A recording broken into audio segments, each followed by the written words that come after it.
দিনহাটায় লক্ষ্মীর ভান্ডার প্রকল্পের টাকা পেয়েও যারা বিজেপিতে ভোট দিয়েছে তাদের নাম কেটে দেওয়া উচিত, এমনই বক্তব্য রাখতে গিয়ে বিতর্কে জড়ালেন খোদ তৃণমূল নেতা দীপক ভট্টাচার্য।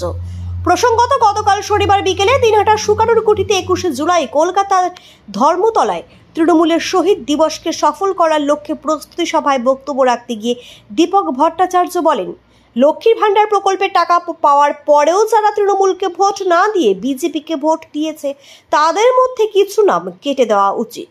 তৃণমূলের ব্লক সভাপতির মুখে লক্ষ্মীর ভান্ডার প্রকল্পের নাম কাটার কথা শুনেই শোরগোল কোচবিহার জেলার রাজনৈতিক মহলে। যদিও তার বক্তব্যকে বিকৃতভাবে বিশ্লেষণ করা হচ্ছে বলে রবিবার ফোন মাধ্যমে দাবি করেন তৃণমূলের ওই ব্লক সভাপতি। অপরদিকে তৃণমূলের এহেন বক্তব্যকে কটাক্ষ করলেন কোচবিহার জেলার বিজেপি সম্পাদক বিরাজ বোস। তিনি বলেন, লক্ষ্মীর ভান্ডার হোক বা যে কোনো প্রকল্পই হোক, সবকিছুই সরকারি প্রকল্প। সরকারের দায়িত্ব দলমত নির্বিশেষে সরকারি প্রকল্পের সুবিধা সবাইকে পাইয়ে দেওয়া। কিন্তু তৃণমূল কংগ্রেস একচেটিয়া রাজত্ব কায়েম করার জন্য এ ধরনের কাজ করছে, যেটা গণতন্ত্রের পক্ষে বিপজ্জনক। কথা বলেছেন, অন্ততপক্ষে কিছু হলেও ওই বস্ফোরণের মতো জায়গায় যারা এত কিছু পাওয়ার পরেও, লক্ষ্মীর ভান্ডারের বর্ধিত টাকা পাওয়ার পরেও তৃণমূল কংগ্রেসকে ভোট না দিয়ে বিজেপিকে ভোট দিয়েছে, আমাদের সেখানে অন্ততপক্ষে কিছু লক্ষ্মীর ভান্ডার আমাদের কেটে দেওয়া দরকার আছে। আমাদের দেখানো দরকার আছে যে টাকাটা মমতা ব্যানার্জি দিচ্ছে, রাজ্য সরকার দিচ্ছে, তৃণমূল কংগ্রেস পরিচালিত সরকার দিচ্ছে, এটা নরেন্দ্র মোদী বাবার টাকা নয়, এটা তৃণমূল কংগ্রেসের সরকারের টাকা। এই টাকাটা আপনাদের দিচ্ছি, এটা আমাদের বুঝিয়ে দিতে হবে। আমরা শুধু বস্ফোটাল বা সুকরকুটি নয়, প্রত্যেকটা অঞ্চলে অঞ্চলে অন্ততপক্ষে মানুষকে একটু জানানো দরকার। কংগ্রেস সবসময় রাজনীতি করে, যারা বিরোধী রাজনীতি করে তাদেরকে কোনো সুযোগ সুবিধা দেওয়া যাবে না।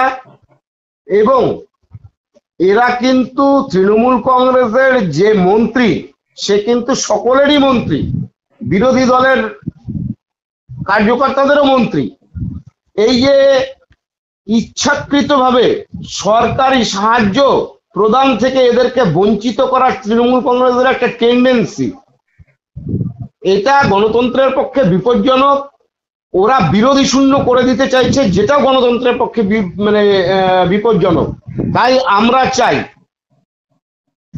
আমাদের যেটা মোটো, গরিব প্রান্তিক মানুষেরা কে কি পার্টি করলো সেটা না দেখে সকলকেই সরকারি সুযোগ সুবিধা পাইয়ে দেওয়ার নৈতিক দায়িত্ব হচ্ছে সরকারের। সেই দিকটা খেয়াল রাখুন। কথাটা ঠিক, আমি যেটা কথা বলেছিলাম সেই কথাটাকে খুব বিকৃত করা হচ্ছে। আমি পরিষ্কার করে বলেছিলাম যে আমাদের নেত্রী তিনি ঘোষণা করেছেন যে লক্ষ্মীর ভান্ডার যারা 500 টাকা পেতেন তারা 1000 টাকা পাবেন, এবং 1000 টাকা যারা পেতেন তারা 1200 টাকা পাবেন। এটা শুধু ঘোষণাই ছিল না, লোকসভা নির্বাচনের আগে সেটা বাস্তবায়িত করা হয়েছিল। এবং পরোক্ষভাবে বিজেপির এক নেত্রী দিনহাটা সংহতি ময়দান থেকে পরিষ্কার করে ঘোষণা করেছিলেন যে বিজেপি যদি পশ্চিমবাংলায় 30টি আসন জেতে তবে 3 মাসের মধ্যে বাংলা থেকে লক্ষ্মীর ভান্ডার পুরো বন্ধ করে দেওয়া হবে। আমি বলেছিলাম তারপরেও যে সমস্ত মা বোনেরা লক্ষ্মীর ভান্ডারের কথা চিন্তা ভাবনা না করে বিজেপিকে ভোট দিলেন, আজকের দিনে দাঁড়িয়ে যদি লক্ষ্মীর ভান্ডার বন্ধ হয়ে যায় তাহলে কি পরিস্থিতি হবে, আমি সেই কথাটাই বলতে চেয়েছিলাম।